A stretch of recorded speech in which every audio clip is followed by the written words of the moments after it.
దుశ్శాసన! ఈ రోజు సూర్యుడు ఆగవచ్చు, కాలం స్తంభించవచ్చు, కానీ సూర్యాస్త సమయానికి నీకు మృత్యువు అవశ్యం వస్తుంది. పారిపోకు, పారిపోకు దుశ్శాసన!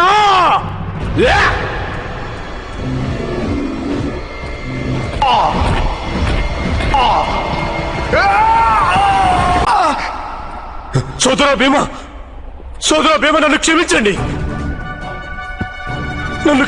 సోదరా భీమా. క్షమాపణలు కోరేందుకు ఎంతో అవకాశం ఇచ్చావు దుశ్శాసన,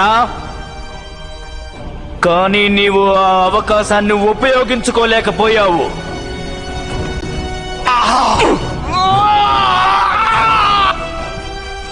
ఒకవేళ నీవు ఈ రణభూమి నుండి పారిపోయినా ఈ యుగాంతం వరకు పరిగెడుతూనే ఉంటావు.